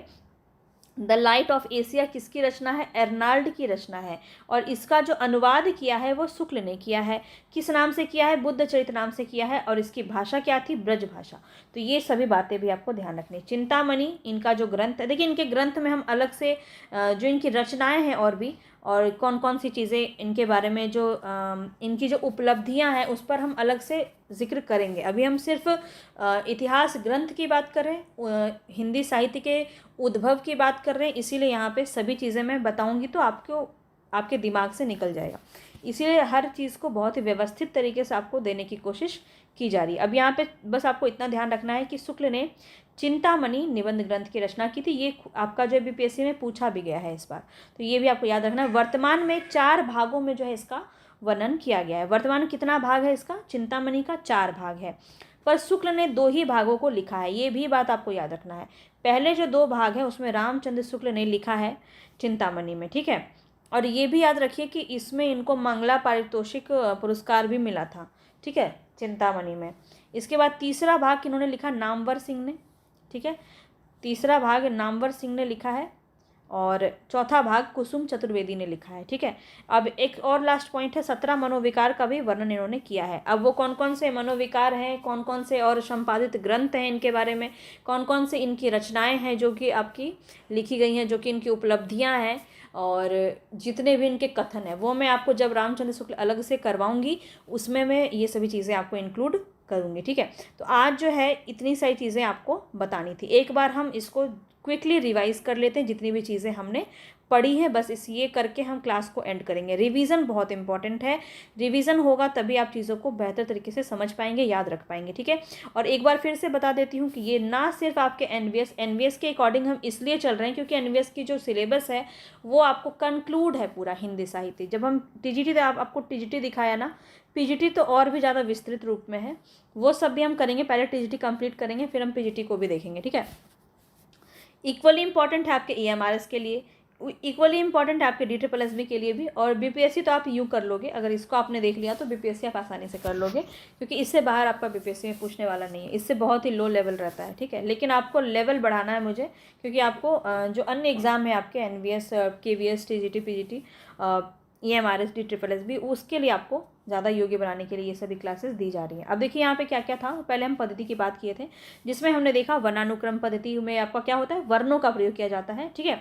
तो वर्णमाला के अकॉर्डिंग यहाँ पे सभी चीज़ें की जाती हैं। और दगारसा तासी और शिव सिंह सेंगर ने इतिहास ग्रंथ की रचना वर्णानुक्रम पद्धति में की है। ये बातें आपको याद रखनी है। दूसरा हमने देखा था कालक्रमानुपद्धति। इसमें क्या इंपॉर्टेंट था कि जन्मदिन के आधार पे, जन्म तिथि के आधार पे जो इसमें वर्णन किया जाता है कालक्रम के आधार पे, और जॉर्ज गिरियर्सन और मिश्र बंधु ने इसकी रचना की है। अब ये दोनों में कुछ आपके कालानुक्रमी पद्धति और वैज्ञानिक पद्धति दोनों लगभग सेम ही है।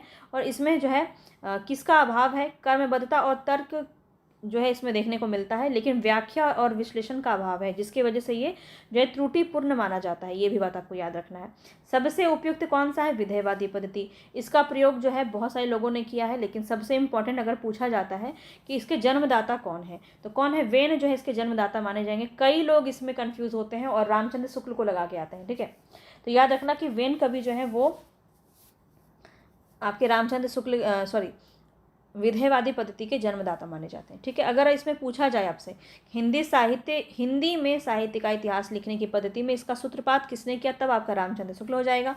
और हिंदी साहित्य इतिहास लेखन में विधेयवादी पद्धति का अगर कॉमन रूप से पूछा जाता है तो कौन हो जाएगा, गिरियर्सन। इन्होंने आंशिक रूप से किया था, ये भी आपको याद रखना है, ठीक है। पूर्णतः तो नहीं किया था, लेकिन आंशिक रूप से इन्होंने इसके बारे में चर्चा की है। अब देखिए कुछ इतिहास ग्रंथ के बारे में आज हमने देखा। उसमें सबसे पहले हमने देखा गारसा द तासी, जो कि बहुत इंपॉर्टेंट है।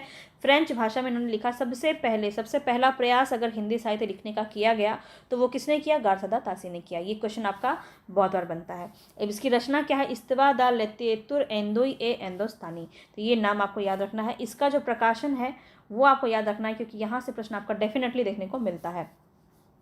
प्रथम संस्करण में 2 भाग है, ठीक है। द्वितीय संस्करण में 3 भाग है। बस इतना याद रखो, बहुत ही ईजी है। 2-3 बार रिवीजन करेंगे फिर आपको ये बहुत आसानी से याद हो जाएगा। 1839 में, दूसरा भाग 1847 में। अब तृतीय संस्करण में आपका 70-71 याद रख लो, याद रह जाएगा, ठीक है। अब देखिए इसकी प्रकाशक संस्था की बात की जाए तो द ओरिएंटल ट्रांसमिशन कमेटी, ठीक है। The oriental translation committee Ireland में जो है इसकी संस्था प्रकाशित हुई थी। कुल कवि कितने थे? 738। कुल उर्दू कवि कितने थे? 666। और हिंदी कवि कितने थे? 72। हिंदी कवि में जो पहला कवि का वर्णन इन्होंने किया है वो है अंगद, और अंतिम कवि का वर्णन किया है वो है हेमंत पंत। अब इन्होंने जो रचना की उसमें हिंदी, उर्दू, संस्कृत और अपभ्रंश को स्थान दिया है। ये प्रश्न आपका बना है पिछली बार भी कि कितने जो है भाषाओं का इन्होंने वर्णन किया है, स्थान दिया है अपनी रचनाओं में, ठीक है। तो याद रखेंगे। सबसे ज़्यादा जो है उर्दू का रखा है, ठीक है, ये भी याद रखना है। पद्धति इनका वर्णानुक्रम था। अंग्रेजी वर्णमाला के आधार पर इन्होंने रचनाएं की। गारसा द तासी का जो उर्दू अनुवाद है, उनकी रचनाओं का उर्दू अनुवाद किसने किया? दिल्ली के मौलवी थे करीमुद्दीन, उन्होंने किया था। अब इसका रचना का नाम क्या था? तबकात ए सुसुवारा, यानी कि तजकिरा ए सुसुवारा ए हिंदी। तो नाम थोड़ा सा डिफिकल्ट है पर देख लीजिए। और इसका जो कुल कवि का वर्णन है वो 1004 है, और हिंदी में इन्होंने 60 कवियों का वर्णन किया है। इनकी रचनाओं का हिंदी अनुवाद किसने किया? लक्ष्मी सागर वार्ष्णेय ने। इनकी रचना का नाम है हिंदुई साहित्य का इतिहास, 1952 में, ठीक है। आगे देखिए, नेक्स्ट है आपका ठाकुर शिव सिंह सेंगर। इनकी रचना है शिव सिंह सरोज, 1883 में। पद्धति है वर्णानुक्रम पद्धति। प्रकाशन संस्था है नवल किशोर प्रेस, लखनऊ। डीप कराने चाहूँ तो बहुत कुछ इसमें लिखा जा सकता है, और लेकिन वो फिर फालतू की चीज़ें हैं, क्योंकि वहाँ से क्वेश्चन नहीं बनेंगे, ठीक है। तो जो क्वेश्चन बनेंगे बहुत ही शॉर्ट तरीके से मैंने आपको यहाँ पे डालने की कोशिश की है, ताकि आपको लेंदी ना लगे और आप इसको पढ़ें, आपको इंटरेस्टिंग लगे। इससे थोड़े कलर वलर भी मैंने डाले हैं इसमें, ताकि आपको बोझिल ना लगे, देख के आप आसानी से पढ़ें। थोड़ा सा आपको इसको देख के थोड़ा सा पढ़ने का भी मन करे, है ना। तो थोड़ा सा इसीलिए मैंने इसको कलरफुल रखा है। अब देखिए पद्धति इसमें वर्णानुक्रम पद्धति है। शिव सिंह सरोज, 1883 याद रखेंगे। प्रकाशन संस्था पूछा जाता है नवल किशोर प्रेस। और कुल कवि कितने हैं? 1003। लगभग 1000 कवियों का वर्णन इसमें किया गया। हिंदी में लिखे जाने वाला हिंदी साहित्य का पहला इतिहास जो है वो शिव सिंह सेंगर ने लिखा है। बस इतनी ही बातें आपको इसमें ध्यान रखनी है। अब देखिए जॉर्ज ग्रियर्सन की बात करें तो इनकी रचना है the modern vernacular literature of Hindustan, 1888 ईस्वी, ये याद रखिएगा। कालानुक्रमी इन्होंने पद्धति का इस्तेमाल किया, और आंशिक रूप से विधेयवादी का शुरुआत भी इन्होंने किया था। कुल 12 अध्याय है, जिसमें से 12वां अध्याय इनका अमान्य है, और इसमें कुल आपके 11 अध्याय हैं जो आप देख सकते हैं। कचारण काल, 15वीं सदी का धार्मिक पुनर्जागरण, जायसी की प्रेम कविता, ब्रज का कृष्ण संप्रदाय, मुगल दरबार, तुलसीदास, रीति काव्य, तुलसी के अन्य परवर्ती, 18वीं शताब्दी, कंपनी के शासन में हिंदुस्तान, और 11वां है महारानी विक्टोरिया के शासन में हिंदुस्तान, ठीक है। चलिए, इस काल विभाजन में वैज्ञानिकता का अभाव है तथा अध्यायों की संख्या अधिक होने की वजह से उपयुक्त नहीं माना गया। इस ग्रंथ को आधुनिक देसी भाषाओं का हिंदुस्तानी साहित्य भी कहा जाता है। अंग्रेजी के वर्णमाला का इन्होंने इस्तेमाल किया है। हिंदी साहित्य के भक्ति काल को स्वर्ण काल इन्होंने कहा है ग्रियर्सन ने, और आदि काल को चारण काल कहा है, ठीक है। इसका हिंदी अनुवाद किन्होंने किया? किशोरीलाल गुप्त ने किया। रचना का नाम क्या था? हिंदी साहित्य का प्रथम इतिहास, 1857 में, ठीक है। अब ग्रियर्सन ने तुलसीदास पर 12 निबंध लिखे हैं। प्राच्य विद्या विशारद सभा वियना, ये प्रश्न आपका पूछा गया है, ठीक है। किसमें पूछा गया है? तो आई थिंक DSSB में एक प्रश्न आपका बना है, ठीक है। प्राच्य विद्या विशारद सभा वियना में इसका वाचन किया गया ग्रियर्सन के द्वारा। जॉर्ज ग्रियर्सन ने लैंग्विस्टिक सर्वे ऑफ इंडिया नाम से भारतीय भाषाओं का सर्वेक्षण भी किया है। यहाँ से भी आपका प्रश्न बना है 1888 से 1903 तक, ठीक है, याद रखिएगा। अब देखिए यहाँ पे मिश्र बंधु है नेक्स्ट आपके, जिसमें इटोजा यूपी में इनका जन्म है। रचना जो है इनका मिश्र बंधु विनोद 4 भागों में विभाजित है। प्रथम 3 भाग जो है वो 1913 में प्रकाशित हुआ, चौथा भाग 1934 में। पद्धति कौन सी थी? कालक्रमानुक्रमी था। भाषा हिंदी था। प्रकाशन संस्था नागरिक प्रचारणी सभा से जो है इनका प्रकाशन हुआ, ये इंपॉर्टेंट है, याद रखिएगा। उसके बाद कुल कवि कितने हैं? तो लगभग 5000 हैं, ठीक है। 4591 कुल कवि हैं इसमें, और मिश्र बंधु के 3 भाई, ऐसे तो ये 4 भाई थे, एक जो थे वो साहित्य सृजन में उनका ज़्यादा रुचि नहीं था, इसलिए उनको हम नहीं पढ़ते हैं। 3 भाइयों को पढ़ते हैं, वो यहाँ पे गणेश बिहारी मिश्र, श्याम बिहारी मिश्र और सुखदेव बिहारी मिश्र। तो ये तीनों आपको याद रखना है। इसका काल विभाजन जो है 1913 में किया गया और इस प्रकार से विभाजन किया गया, तो ये भी आप एक बार देख लीजिए। आरंभिक काल, माध्यमिक काल, अलंकृत काल, परिवर्तन काल और एक क्या था, वर्तमान काल। ठीक है, तो आधुनिक काल को वर्तमान काल भी इन्होंने कहा, ये भी आपको ध्यान रखना है। चलिए आगे देखते हैं। मिश्र बंधु ने आदिकाल को क्या कहा, आरंभिक काल कहा, और आदिकाल को आरंभिक काल कहा, आधुनिक काल को वर्तमान काल कहा। गोरखनाथ को हिंदी गद्य लेखक का प्रथम गद्य लेखक माना है मिश्र बंधु ने। ठीक है, कवियों का जिक्र इन्होंने नहीं किया है, जो प्रथम कवियों के बारे में और लोगों ने बताया, इन्होंने नहीं बताया है, तो ये भी आपको याद रखना है। ठीक है, और रामचंद्र शुक्ल की रचना कथन है, कवियों का परिचयात्मक विवरण मैंने प्रायः मिश्र बंधु विनोद से ही लिया है। इसका मतलब क्या है, तो ये भी ध्यान रखिए कि रामचंद्र शुक्ल ने जो अपनी रचना रची, जो अपना ग्रंथ रचा है, उसमें कवियों का जो परिचय दिया है, उसके लिए इन्होंने आधार बनाया था मिश्र बंधु विनोद को। समझ में आ गया, क्योंकि इन्होंने बहुत सारे लोगों के बारे में किया था, लगभग 5000 लोगों के बारे में इन्होंने बातें की थी, तो बहुत ज़्यादा इन्होंने जो है जिक्र किया है, तथ्य बहुत ज़्यादा इन्होंने दिया है, और इसका आधार रामचंद्र शुक्ल ने भी लिया था। ठीक है, तो इसको याद रख लेना, ये कथन काफ़ी बार पूछा जाता है। इनकी एक अन्य रचना है मिश्र बंधु की, वो है नवरत्न, जिसमें कुल 9 कवियों का वर्णन किया गया है। ठीक है, अब हम बात करते हैं 1910, ये भी याद रखिए, हिंदी नवरत्न जो प्रकाशित हुआ वो 1910 में। कौन कौन से कवि थे, तुलसीदास, सूरदास, देवकवि, बिहारी लाल, मतीराम, चिंतामणि, केशवदास, चंद्रबरदाई और भारतेंदु हरिश्चंद्र। ये कुल 9 कवि हैं जिसका वर्णन इन्होंने किया है। और अंतिम है हमारा आज का रामचंद्र शुक्ल। ठीक है, तो रामचंद्र शुक्ल का जन्म यहाँ पे देखिए 11 अक्टूबर 1884, हिंदी साहित्य का इतिहास 1929 में इन्होंने लिखा। परिवर्तित और संशोधित संस्करण इसका 1940 में किया गया। पद्धति कौन सी थी, विधेयवादी। भाषा हिंदी थी।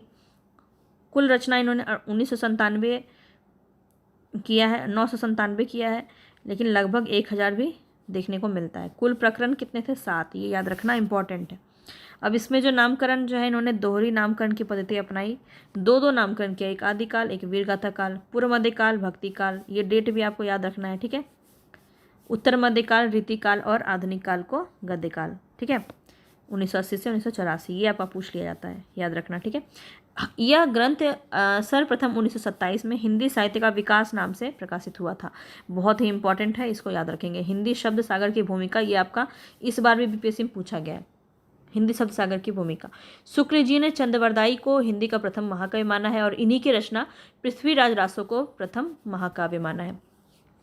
आदिकाल जब पढ़ेंगे तो इसको हम बहुत अच्छे से डिस्कस करेंगे वहाँ पे। अब देखिए, शुक्ल ने तुलसीदास को लोक मंगल की साधनावस्था का कवि माना है। सूरदास को जीवनोत्सव का कवि कहा है। ठीक है, जीवनोत्सव का कवि कहा है। और प्रथम कवि इन्होंने मुंज और भोज को माना है शुक्ल ने, और केवल मुंज होगा तब चंद्रदास शर्मा गुलेरी हो जाएगा। हिंदी के आरंभिक रूप को प्राकृताभाष इन्होंने कहा है, प्राकृताभाष हिंदी कहा है। ठीक है, भक्ति काल का 2 भागों में विभाजित किया है, निर्गुण धारा, सगुण धारा। ये सब शुक्ल के अनुसार है, याद रखिए। और निर्गुण धारा के अंदर इन्होंने क्या रखा है, निर्गुण ज्ञानाश्रयी और प्रेमाश्रयी। तो क्वेश्चन आपका कई बार प्रेमाश्रयी से पूछा जाता है, जो कि प्रेम देख करके लोग कन्फ्यूज हो जाते हैं कि प्रेमाश्रयी निर्गुण में नहीं होगा, लेकिन याद रखना प्रेमाश्रयी जो है ये निर्गुण में ही होगा, जिसमें आपका जो प्रेमिका होती है उसको ईश्वर रूप में दर्शाया जाता है। आप जानते हैं, जब हम सूफी काव्य पढ़ेंगे, प्रेमाश्रयी काव्य धारा जब हम पढ़ेंगे तो हम बहुत अच्छे से इसको डिस्कस करेंगे।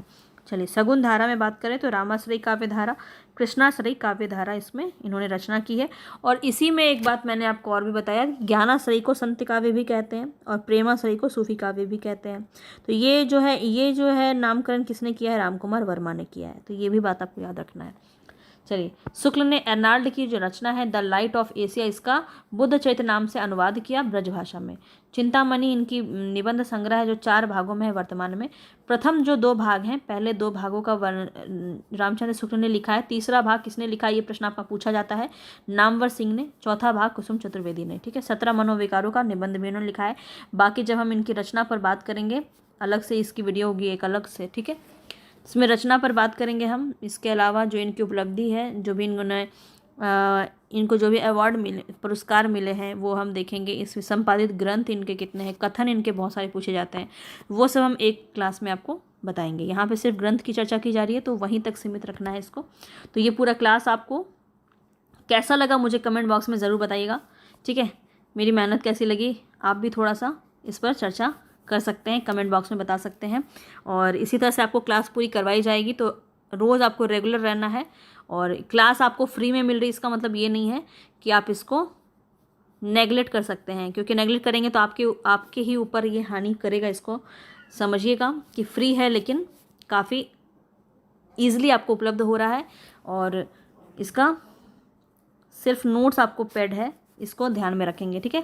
इसका नोट्स आप चाहते हैं, क्योंकि मैंने बहुत ही इजी वे में इसको हाईलाइट किया है, बहुत ही कलरफुल वे में रखा है, ताकि आप इसको आसानी से पढ़ सकें और आप चीज़ों को बहुत अच्छे से रिवीजन कर सकें। बहुत ही मिनिमम प्राइस रखा है 299। जो आपका मंथली रिचार्ज होता है ना, सबसे लास्ट वाला, सबसे कम वाला, वो मैंने रखा है ताकि हर कोई इसको अफोर्ड कर सके। जिसके पास भी मोबाइल है वो अफोर्ड कर सकता है। तो चलिए इसी के साथ हम इसको आज समाप्त करते हैं।